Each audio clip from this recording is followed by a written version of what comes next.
नमस्कार, मैं हूं आपके साथ पूर्वी राय और आप देख रहे हैं एमपी फर्स्ट न्यूज। 12 सूत्रीय मांगों को लेकर शुक्रवार सुबह महाकाल क्षेत्र के फुटकर व्यापारी, हाथ ठेला एवं फुटपाथ व्यापारी संघ महाकाल के बैनर तले नगर निगम के बाहर हड़ताल पर बैठ गए। फुटकर व्यापारी संजय सिंह चौहान ने जानकारी देते हुए बताया कि आज फुटकर व्यापारियों ने प्रशासन की कार्यवाही को ऑपरेशन उजाड़ीकरण नाम देते हुए काला दिवस मनाया है। हड़ताल पर बैठे सैकड़ों फुटकर व्यापारियों ने महाकाल मंदिर के गार्ड और प्रशासन पर जमकर निशाना साधा और अवैध वसूली के आरोप लगाए। व्यापारियों का कहना है कि हमने प्रधानमंत्री मुद्रा योजना के तहत लोन लेकर अपना व्यापार शुरू किया है और पिछले 40 वर्षों से महाकाल मंदिर और गोपाल मंदिर के आसपास व्यापार कर रहे हैं, लेकिन मंदिर के गार्ड आए दिन हमारा सामान उठाकर जब्त कर लेते हैं और हम लोगों को परेशान करते हैं। महाकालेश्वर मंदिर प्रबंध समिति द्वारा क्रिस्टल कंपनी के कर्मचारियों को जो सुरक्षा का ठेका दिया है, उनके सुपरवाइजर चौहान व अन्य रुपए लेकर टेबलें लगवाई जाती हैं और जो रुपए नहीं देते हैं उन पर विक्रेताओं के साथ अभद्रता की जाती है। व्यापारियों ने क्रिस्टल कंपनी का सुरक्षा ठेका निरस्त करने की मांग की है। 12 सूत्रीय मांगों को लेकर प्रधानमंत्री के नाम निगम आयुक्त कार्यालय में ज्ञापन सौंपा है। व्यापारियों ने चेतावनी दी है कि हमारी मांग नहीं मानी गई तो आने वाले दिनों में महाकाल मंदिर के बाहर बैठकर प्रदर्शन किया जाएगा। निकले बेटे हम हमारी दुकानों के लिए धरना इसलिए दे रहे कि हमारे छोटे छोटे बच्चे हैं, हम कहाँ जाएंगे, हमको रोजगार चाहिए। मंदिरों के गार्ड परेशान करते हैं, सामान उठा के ले जाते हैं, देते नहीं हैं और नगर निगम के कर्मचारी बहुत परेशान करते हैं। मगर आतंक तो ये हो गया है कि महाकाल के गार्डों ने बहुत ही आतंक कर रखा हमारे ऊपर। अभी भी हमारा सामान लेके गए हैं, दिया नहीं उन्होंने हमें, हमारा सामान भी ले गए हैं और जहाँ जिधर लगाते हैं और हटा के वो हमारा सामान ले जाते हैं। हम गार्डों से बहुत परेशान हैं। क्या नाम है आपका? मंजू चौहान। सब स्ट्रीट वेंडर हैं और मध्य प्रदेश गवर्नमेंट द्वारा स्ट्रीट वेंडरों के लिए कई जन कल्याणकारी योजनाएं जारी की गई है। उन जन कल्याणकारी योजनाओं को हमको लाभ नहीं मिल पा रहा है। पीएम स्वनिधि योजना से लोन मिला है जहाँ पर हम व्यापार करते हैं उस जगह बैठने का। महाकाल मंदिर समिति के जो सोनी जी नए प्रशासक महोदय आए हैं, इन्होंने अपनी मनमानी कार्रवाई कर रखी है। वहाँ पर स्ट्रीट वेंडरों को बैठने नहीं दे रहा है। क्रिस्टल कंपनी के नाम से वहाँ सुरक्षा गार्डों की भर्ती की गई है। वो सुरक्षा गार्ड अधिकतर अपराधी प्रवृत्ति के हैं, नशा करने वाले हैं, श्रद्धालु भक्तों से, स्ट्रीट वेंडरों से, स्ट्रीट वेंडर माता बहनों से अभद्रता से बातें करते हैं, उनके साथ अश्लील शब्दों का उपयोग करते हैं। हमारे शहर को, बाबा महाकाल की नगरी को क्रिस्टल कंपनी के लोग बदनाम कर रहे हैं। आंख मूंदे बैठा मंदिर प्रशासन। हमारे पास नगर निगम से परमिशन है, हमें पथ विक्रेता का प्रमाण पत्र मिला है, हमें वहाँ व्यापार करने नहीं दिया जा रहा है। गार्डों द्वारा अपने परिचित, अपने मिलने वाले लोगों को पैसे लेकर वहाँ पर बिठाया जा रहा है, उन्हें व्यापार कराया जा रहा है। और हम लोग जो 40 वर्षों से अधिक समय से बैठे हैं, हमारे पूर्वजों के समय से, हमारे पूर्वज वहाँ बैठ के ये कार्य करते थे, उनके बाद हम लोग कर रहे हैं। और टाउन वेंडिंग कमेटी और स्ट्रीट वेंडर एक्ट के अनुसार 40 साल पुराना मार्केट, हेरिटेज मार्केट होता है, प्राकृतिक मार्केट होता है, पारंपरिक मार्केट होता है। नगर निगम ने बाले टाउन वेंडिंग कमेटी बना ली है, सिलेक्शन वाली। यह कमेटी इलेक्शन की होनी थी। हम माननीय आयुक्त महोदय से मांग करते हैं, माननीय प्रधानमंत्री महोदय से मांग करते हैं, माननीय जिला कलेक्टर महोदय से मांग करते हैं, माननीय मुख्यमंत्री महोदय से मांग करते हैं कि यहाँ पर इलेक्शन कराया जाए, लीगल टाउन वेंडिंग कमेटी बनाई जाए, हेरिटेज मार्केटों को संरक्षण प्रदान किया जाए, गोपाल मंदिर का मार्केट यथावत लगाने दिया जाए, महाकाल क्षेत्र का मार्केट यथावत लगाने दिया। क्षेत्र के अंदर कम से कम 500 व्यापारी हैं, गोपाल मंदिर क्षेत्र के अंदर कम से कम 400 से 500 व्यापारी हैं जो कई वर्षों से बैठे हुए हैं और उन्हें वहाँ पर से प्रताड़ित करके हटाया जाए। सरकार से ये मांग कर रहे हैं कि जिस प्रकार राखी के समय पे राम भाई खटीक ने नगर निगम और प्रशासनिक अधिकारियों से प्रताड़ित होकर जो कदम उठाया था, वो कदम उज्जैन महाकाल की नगरी में कोई भी स्ट्रीट वेंडर ना उठाए, उस पर प्रतिबंध लगाए जाने के लिए हम लोगों को व्यापार करने की अनुमति दी जाए। अगर हमारी मांगों को नहीं माना गया, हम महाकाल मंदिर प्रशासक के कार्यालय के बाहर बैठकर भी धरना प्रदर्शन देंगे। Sanjay Singh Chauhan, national hawker federation प्रदेश कन्वेयर सदस्य। चरक भवन अस्पताल में डॉक्टर द्वारा विश्व एंटीबायोटिक जन जागरूकता दिवस मनाया गया। मनमर्जी से ना लें एंटीबायोटिक दवा। अक्सर देखा जाता है कि सर्दी जुकाम जैसी मामूली सी बीमारी होने पर हम अपनी ही मर्जी से एंटीबायोटिक दवा का सेवन कर लेते हैं, जो कि आने वाले समय में हमारे शरीर के लिए हानिकारक होता है। कि लगातार सेवन से हमारे शरीर की रोग प्रतिरोधक क्षमता प्रभावित होती है, यह कहना है जिला अस्पताल के सिविल सर्जन PN वर्मा का। विश्व एंटीबायोटिक दिवस के उपलक्ष्य में स्वास्थ्य विभाग द्वारा चलाए जा रहे जन जागरूकता अभियान के तहत जिला अस्पताल के सिविल सर्जन पीएन वर्मा ने बताया कि किसी भी आम व्यक्ति को कम से कम एंटीबायोटिक दवा का उपयोग करना चाहिए। साथ ही बिना डॉक्टर के परामर्श के इन दवाओं के उपयोग को कम या ज्यादा या फिर बंद ना करें। इस अभियान के तहत संपूर्ण जिले में सभी डॉक्टरों को यह निर्देश दिए गए हैं कि वह अपने यहां आने वाले मरीजों को इस संबंध में जागरूक करें। इसके अलावा ग्रामीण क्षेत्र में अवैध रूप से संचालित होने वाले क्लिनिक पर भी कार्यवाही की जाएगी। एंटीबायोटिक के अधिक सेवन से ठीक नहीं होगी बीमारियां। दो वर्मा का कहना है कि बिना डॉक्टर के परामर्श लिए मेडिकल से किसी भी प्रकार की एंटीबायोटिक दवा का सेवन नहीं किया जाना चाहिए। अगर एंटीबायोटिक का उपयोग किया जाता है तो आने वाले समय में शरीर में होने वाली बीमारियों का इलाज संभव होगा। ये क्या है, एंटीबायोटिक रेसिस्टेंस डेवलप हो रहा है जिससे कि आगे चल के मरीज़ का इलाज जो है एंटीबायोटिक से नहीं हो पाएगा, तो जो बीमारियां हैं वो ठीक नहीं होंगी। इसके लिए एक जनता को जो एक सुझाव है कि आप एंटीबायोटिक स्वयं न लें। जब भी आपको दवाई लेनी है कि किसी प्रशिक्षित डॉक्टर के अंतर्गत दवा लें। सेल्फ मेडिकेशन ना करें, स्वयं का इलाज खुद ना करें। मेडिकल स्टोर से दवाई लेके न खाएं, या थोड़ी बहुत जो जानकार हैं उनसे, जो प्राइवेट प्रैक्टिशनर हैं जिनको की कोई डिग्री नहीं है, जिनको झोला छाप डॉक्टर बोलते हैं, उनसे इलाज न कराएं। अपना इलाज प्रशिक्षित डॉक्टर से ही कराएं। और एंटीबायोटिक कभी भी अपनी मर्जी से न लें, ना अपनी मर्जी से बंद करें उसको, ना उसका डोज घटाएं, ना उसका डोज बढ़ाएं। तो इससे क्या कुछ जनता के अवेयरनेस के तो लिए हम जैसे आपको ही बुलाया है एक समाचार पत्रों से। दूसरा, जो डॉक्टर्स हैं उनको भी बताया जा रहा है कि भाई ये दवाइयाँ जो है अत्यधिक यूज़ ना हो, कम भी यूज़ ना करें, प्रॉपर उसमें यूज़ करें, ठीक है। दूसरा, जो एग्रीकल्चर में यूज़ हो रहा है एंटीबायोटिक्स, उसके लिए भी जो है कम से कम यूज़ हो। वेटनरी में भी एंटीबायोटिक कम से कम यूज़ हो, ऐसा सभी डिपार्टमेंट्स को बोला जा रहा है। WHO भी इसके ऊपर बहुत बड़ा जो है अभियान चला रहे हैं। गवर्नमेंट्स भी अपने अभियान चला रही है। हम लोग भी सभी लोगों से यही कह रहे हैं कि एंटीबायोटिक्स जो है किसी के बिना गाइडेंस के स्वयं ना खाएं।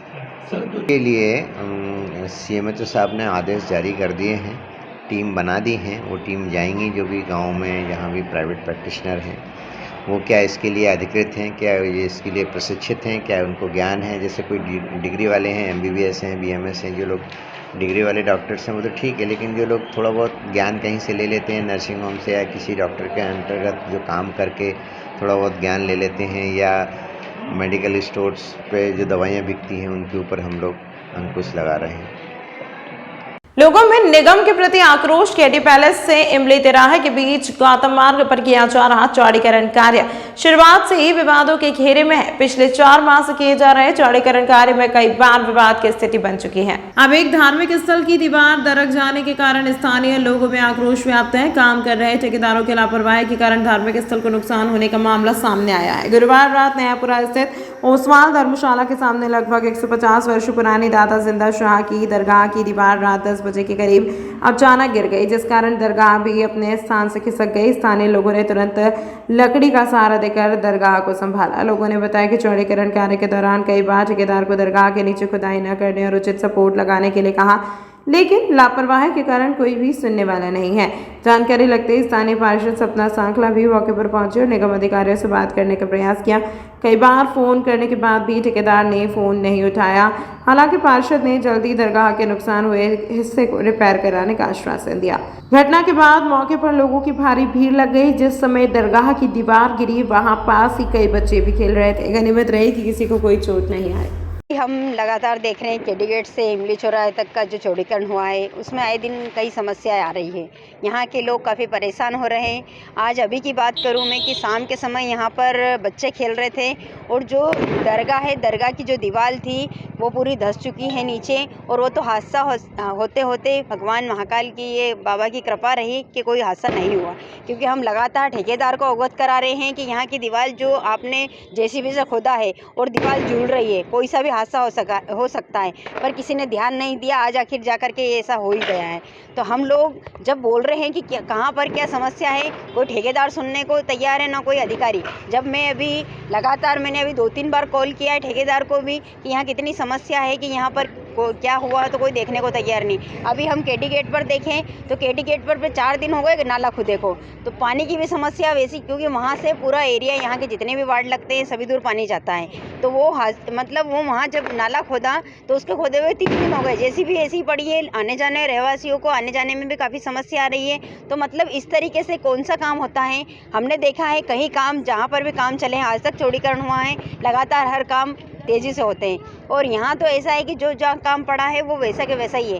केवल लोगों को परेशान करने का काम यहाँ के जिस ठेकेदार ने लिया, ठेकेदार और यहाँ के जितने भी नगर निगम के अधिकारी हैं, जो लोग डेली यहाँ पर निकल रहे हैं, देख रहे हैं, उन सबको भी दिख रहा है कि कोई समस्या है, पर कोई देखने को तैयार नहीं है। आपने बात भी की है ठेकेदार से? बात यह है कि कोई सा भी धर्म स्थल हो, चाहे मंदिर हो चाहे मस्जिद हो, एक आस्था का केंद्र होता है।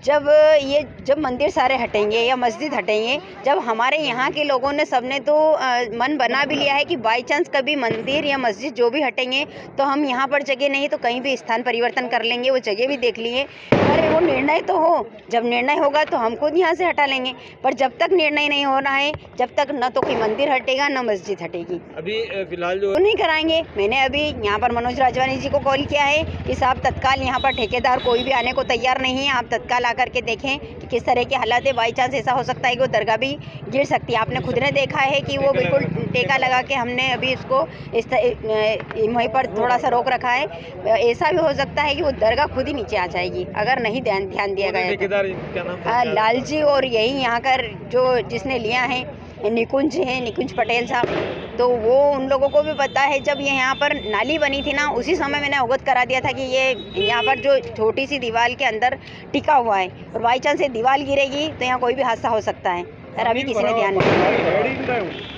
मतलब दरगाह खसक गई, किस तरह का मामला है, क्या कारण सामने आ रहा है? क्या देखो ये इस कारण की वजह से धसी जैसे कि नाली खुद रही थी, तो हमने उनको बोला था कि भैया आप नाली खोदो, हम प्रशासन के साथ है, नाली खोदिए, आप आराम से खोदिए, कोई दिक्कत नहीं।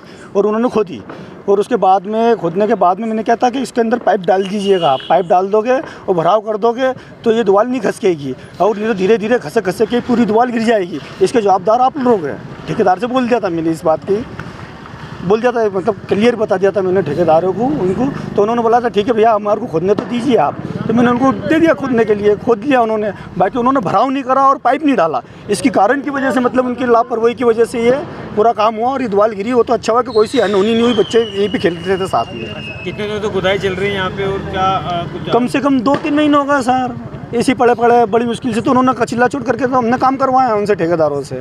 फिर उन्होंने बेचारों ने काम करा, ऐसी बात नहीं कि नहीं करा, बाकी उन्होंने ये भराव नहीं करा। आज से वो भराव कर देते तो ये नौबत नहीं आती। क्या कुछ नुकसान अभी हुआ है क्या? ये नुकसान देखो ना, आपके सामने पूरा नुकसान हो गया है, पूरी दीवार गिर गई दरगाह की, और अभी ताबीज़ भी गिर सकता है दरगाह का, कोई कुछ भी अनहोनी हो सकती है। जितनी जल्दी से जल्दी हो सकेगा तो इसको अगर आप दीवार उठा सकते हो या उठवा देते हैं वो तो अच्छी बात है। हम प्रशासन के साथ हैं और लगातार हमेशा शुरू से लेके एंड तक के पूरे प्रशासन के साथ में ही रही है। ये किसकी दरगाह है? ये कम से कम 200-250 साल पुरानी दरगाह है, और दादा मदार शाह की दरगाह है। जिंदा शाह मदार कहते हैं जिन्हें, दादा मदार शाह उनकी दरगाह है ये, और आज की दरगाह नहीं है, बरसों पुरानी दरगाह है। क्षेत्रीय पार्षद भी यहाँ आई थी, क्या कुछ उन्होंने कहा? हाँ, वो आश्वासन देके गई है। अभी पार्षद क्या नाम बोले, हमने ठेकेदार को फ़ोन लगाया तो ठेकेदार फ़ोन उठा नहीं रहा था, बहुत फ़ोन लगाया उन्होंने दीदी ने, और उसके बाद में फिर उन्होंने उसको बड़े ठेकेदार को फ़ोन लगाया, जो रोड का मेन आदमी जो रहता है उसको फ़ोन लगाया। तो उन्होंने फ़ोन उठाया, उन्होंने फ़ोन उठा के बोला कि दीदी मैं उनको फ़ोन लगा रही हूँ, वो जैसे ही फ़ोन उठाते तो मैं उसको पहुँचवा देता हूँ यहाँ पे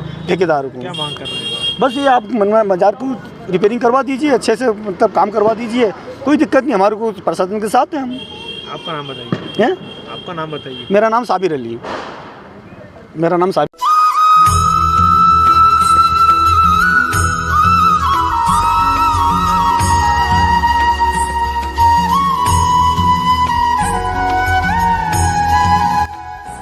नवंबर से प्रारंभ होगी श्रीमद् भागवत कथा।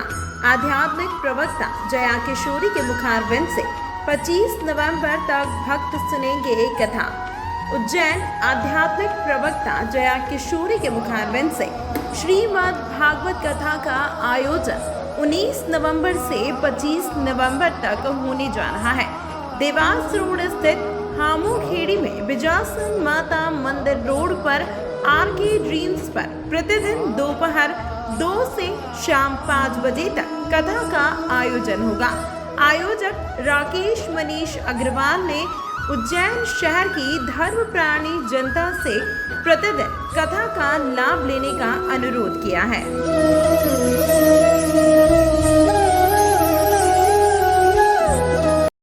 हरिहर मिलन समारोह के दौरान आतिशबाजी और हैंगआउट के उपयोग पर रहेगा पूर्णतः प्रतिबंध रहेगा। इसको लेकर उज्जैन पुलिस भी सक्रिय हो गई है। हरिहर मिलन की सवारी के दौरान शरारती तत्वों के द्वारा प्रतिबंधित आतिशबाजी और हैंगआउट को चलाया जाता है, जिससे कई लोग घायल हो चुके हैं, साथ ही भागदौड़ की स्थिति बन जाती है। कलेक्टर एवं जिला दंडाधिकारी कुमार पुरुषोत्तम ने आगामी 25 नवंबर शनिवार को होने वाले हरिहर मिलन समारोह के दौरान भगवान महाकालेश्वर की सवारी में दंड प्रक्रिया संहिता 1973 की धारा 144 के अंतर्गत आतिशबाजी और हैंगआउट का उपयोग पूर्णतः प्रतिबंधित किए जाने के आदेश जारी कर दिए हैं। इसको लेकर उज्जैन पुलिस ने सवारी मार्ग में मुनादी भी कराई है। यदि किसी व्यक्ति द्वारा हरिहर मिलन समारोह के दौरान इस आदेश का उल्लंघन किया जाता है तो उसके विरुद्ध नियमानुसार वैधानिक कार्यवाही की जाएगी। एक प्रिवेंटिव ऑर्डर जारी किया गया है धारा 144 के अंतर्गत कि इस तरह के पटाखे इस तरह का प्रतिबंधित है उस पर, और उसका सख्ती से पालन कराएंगे। सर, स्ट्रांग रूम में लगा समस्त व्यापारी बंधुओं एवं रहवासीगणों को सूचित किया जाता है कि दिनांक 25 नवंबर 2023 को हरिहर मिलन की सवारी निकाली जाएगी, जिसमें श्रीमान कलेक्टर महोदय के आदेशानुसार हिंगोट चलाना पूर्णतः प्रतिबंधित कर दिया गया है। जो भी व्यक्ति सवारी के दौरान हिंगोट या प्रतिबंधित पटाखे फोड़ते पाया जाएगा, उसके खिलाफ सख्त कानूनी कार्रवाई की जाएगी। देवउठनी एकादशी पर तुलसी से विवाह करने के लिए भगवान श्री कृष्ण इस्कॉन मंदिर से पूरी भव्यता से निकले और जायसवाल परिवार के निवास पर तुलसी जी के संग उनका विवाह संपन्न हुआ। देव प्रबोधिनी एकादशी पर गुरुवार को मंदिरों और घरों में भगवान शालिग्राम और तुलसी माता का विवाह हुआ। भगवान कृष्ण के सामने आंगन में सजे मंडप में विवाह उत्सव के सभी रस्में पुजारी ने पूरी करवाई। इसके पूर्व उज्जैन के इस्कॉन मंदिर से उज्जैन के उद्योगपति और समाज सेवी सत्यनारायण जायसवाल और उनके परिवार द्वारा भगवान कृष्ण की बारात यात्रा को भव्य रूप से निकाली गई। सत्यनारायण जायसवाल के परिवार जिन्होंने तुलसी विवाह धूमधाम से करवाया। देव प्रबोधिनी एकादशी पर सैकड़ों की संख्या में दुल्हा दुल्हन परिणाम सूत्रों में बंधे। देव प्रबोधिनी एकादशी पर भगवान श्री कृष्ण के शालिग्राम स्वरूप और तुलसी के विवाह की परंपरा है। गुरुवार को एकादशी पर किशोरी भवन में जायसवाल परिवार द्वारा शालिग्राम तुलसी विवाह करवाया गया। विवाह के पूर्व उज्जैन के इस्कॉन मंदिर में श्री कृष्ण रथ में सवार होकर तुलसी और शालिग्राम की शादी में शामिल होने के लिए किशोरी भवन पर पहुंचे। बैंड बाजे के साथ हरे कृष्णा की धुन गाते हुए श्रद्धालु यात्रा में शामिल हुए। सत्यनारायण जायसवाल, विवेक जायसवाल और ध्रुव जायसवाल के किशोरी सदन पर यात्रा के पहुंचने पर भव्य स्वागत परिवारजनों ने किया। गौदुली बेला में भगवान शालिग्राम और तुलसी माता का विवाह पंडित पुजारी द्वारा संपन्न करवाया गया। दहेज के रूप में सुहाग सामान, बर्तन, वस्त्र दिए गए। इस्कॉन मंदिर के पीआरओ राघव पंडित दास और समाजसेवी सत्यनारायण जायसवाल ने बताया कि तुलसी माता और शालिग्राम के विवाह का शामिल होने के लिए इस्कॉन मंदिर से श्री कृष्ण रथ पर सवार होकर पहुंचे। श्री कृष्ण को तुलसी बहुत ही प्यारी है। कहते हैं बिना तुलसी के अर्पण के भगवान भोग स्वीकार नहीं करते।